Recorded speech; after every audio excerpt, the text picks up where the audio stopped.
Tiger news में आपका स्वागत है। आइए देखते हैं 10 बड़ी खबरें। पहली बड़ी खबर, दिन रात मेहनत करके आईआईटी या आईआईएम पास आउट जितना सालाना पैकेज लेते हैं उससे कहीं ज्यादा महीने की कमाई जामताड़ा का हेलो गैंग कर लेता है। बेशक ये सुनकर आप हैरत में पड़ जाएं, मगर यहाँ चौंकने वाला सच जामताड़ा गैंग के साइबर ठगों से मालूम हुआ है। गैंग के 6 शातिर ठगों को रोहिणी जिले की बेगमपुर पुलिस ने गिरफ्तार किया है। सभी 5 दिन की रिमांड पर हैं। ये लोग अब तक 500 से ज्यादा लोगों को अपना शिकार बना चुके हैं। अनुमान है कि 30 से 35 करोड़ रुपए से भी ज्यादा की ठगी की जा चुकी है। 9वीं 10वीं पास ये लड़के नोटों के बंडलों से खेलते हैं। लेडीज आवाजें निकालने में माहिर हैं और लड़की की आवाज निकाल कर ही शिकार को फंसाते हैं। पुलिस के मुताबिक जामताड़ा के हेलो गैंग का हर एक सदस्य महीने में 20 से 30 लाख रुपए साइबर फ्रॉड के जरिए आसानी से कमा लेता है। इनके 4-5 साथी फरार हैं। उनकी तलाश में पुलिस छापेमारी कर रही है। दूसरी बड़ी खबर, पाकिस्तान ने भारत में अपने आतंकियों को हथियार पहुंचाने के लिए एक नया तरीका इजाद किया है।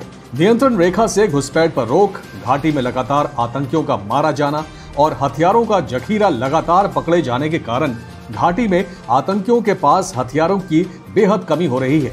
पाकिस्तान ने नई रणनीति के तहत नियंत्रण रेखा पर चुपके से पहाड़ियों से हथियार भारतीय सीमा में फेंकने शुरू किए हैं ताकि आतंकियों के समर्थक उनको सक्रिय आतंकियों तक पहुंचा सके। सुरक्षा बलों ने नियंत्रण रेखा के पास हाल ही में हथियारों और गोला बारूद के जखीरों को बरामद किया है।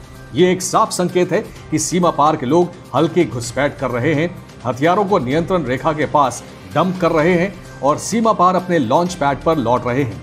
इसकी वजह घुसपैठ विरोध का ग्रिड मजबूत होना है। इसके बाद आतंकी सीमा पार से कश्मीर में आतंकी समर्थकों को इन हथियारों और गोला बारूद के जखीरों के बारे में जानकारी देते हैं, जो चुपके से आकर इन्हें बरामद करते हैं और घाटी में सक्रिय आतंकी संगठनों तक पहुंचाते हैं।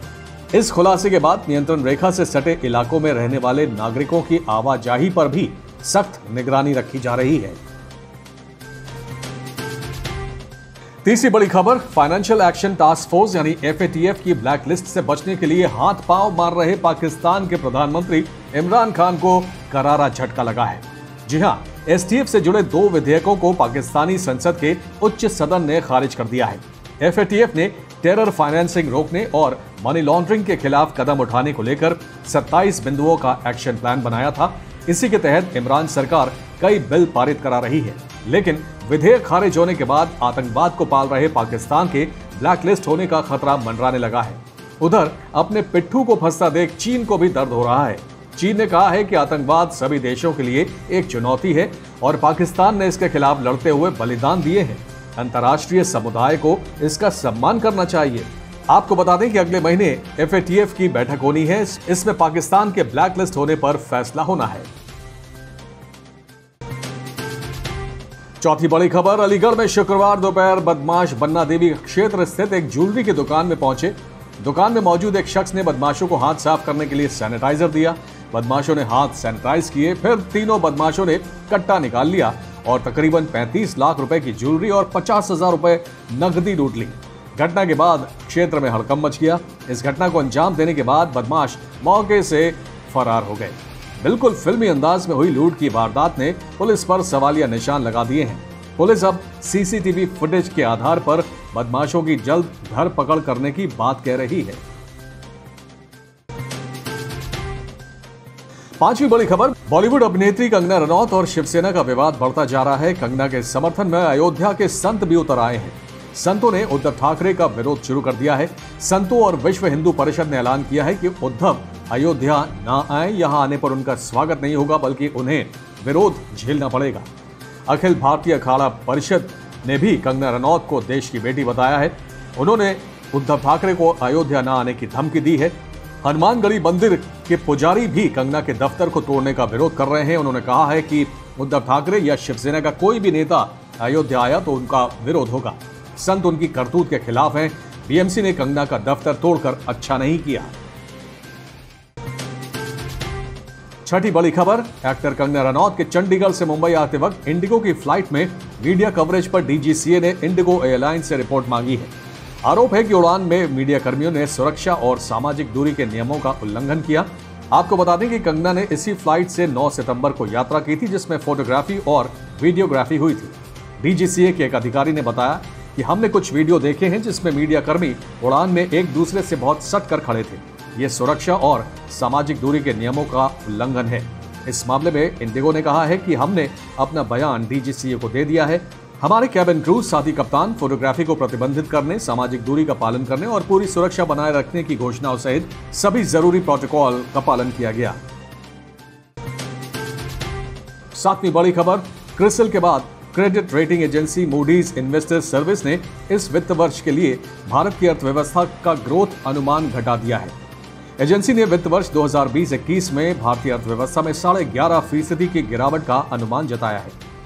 इससे पहले उसने इसमें 4% की गिरावट का अनुमान जताया था। एजेंसी ने कहा कि धीमी ग्रोथ, ज्यादा कर्ज और कमजोर वित्तीय व्यवस्था के कारण भारत की क्रेडिट प्रोफाइल पर लगातार दबाव बढ़ रहा है।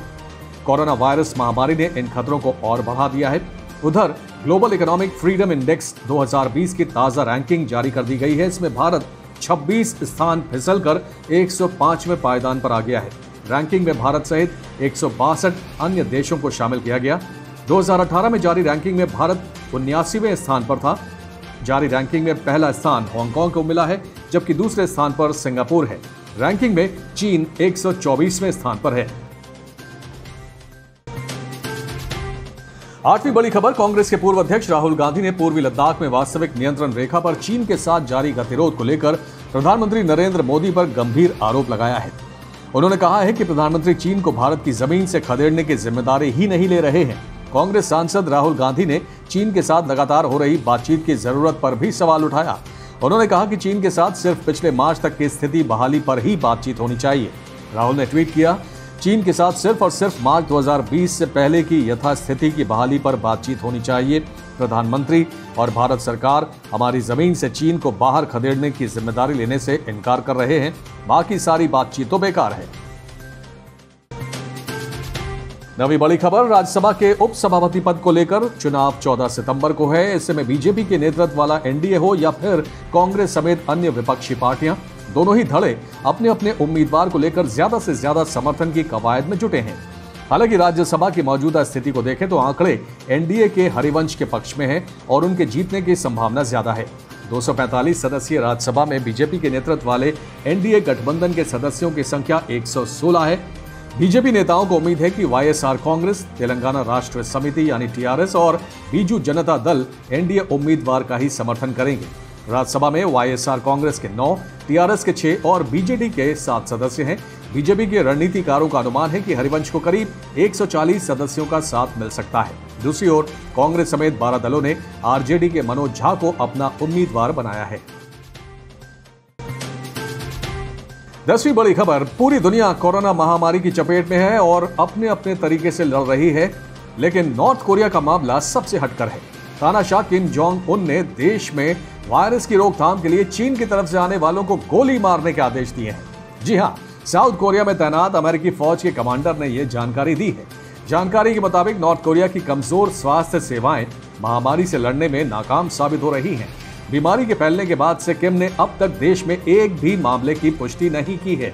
इतना ही नहीं, कोरोना को रोकने के लिए नॉर्थ कोरिया ने चीन से सटी सीमा जनवरी में ही बंद कर दी थी। जुलाई में नॉर्थ कोरिया के अधिकारियों ने कहा था कि इमरजेंसी को सर्वोच्च स्तर तक ले जाया गया है। नॉर्थ कोरिया और चीन मित्र देश हैं। किम कई बार ट्रेन से चीन जा चुके हैं। नॉर्थ कोरिया बड़ी मात्रा में चीन से सामान इंपोर्ट भी करता है। Tiger news desk.